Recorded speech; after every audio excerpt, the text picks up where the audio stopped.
Kinantahan ko nga muna sila pero para yatang nadagdagan pa ang problema nila.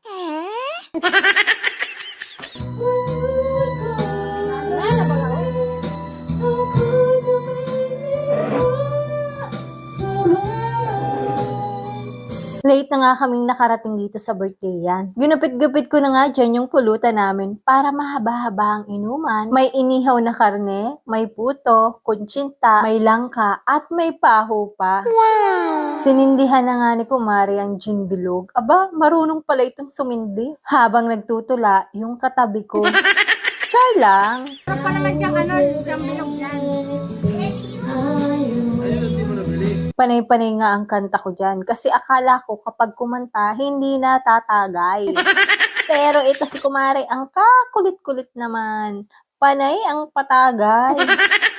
Hindi makapagpas. Baka naman pwedeng patapusin mo muna yung kanta ko, Kumari. Panay-panay ang abot ka dyan ng alak. Hindi ko na nga matapos-tapos yung kanta. Baka naman pwede, Kumari, patapusin mo muna ako sa pagkanta. Alam mo yan si Kumari, yan talaga yung nakainuman ko na palagi na lang nagmamadali. Akala mo naman may lakad. Napapagod na nga ako maging singer, kaya ibinigay ko na muna sa kanila. Mga Kumare, sa inyo muna ang corona. Bibig ko. Yung kanina, lumalak yung mata sa kabibig. Nak, singer yan.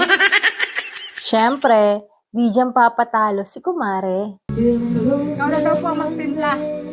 May kalamete na may asukal. Nak, singer yan. Wow! At siyempre, di dyan papatalo si Kumare. Habang kumanta ka lalak yung bibig.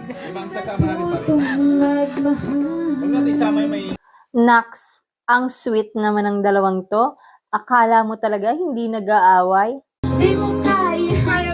Di mo kaya. Kaya. Mawala. Di mo kaya. Kaya. Kaya ako ay iwan mo. Di mo kaya. Di mo kaya sa buhay ko ika'y mawala. Tapos eto na nga, habang nagkakasiyahan, meron na akong mga backup na singer. Sige pa, inom pa, hindi pa yan. Di magsasawa. Di magbabago. Di magbabago.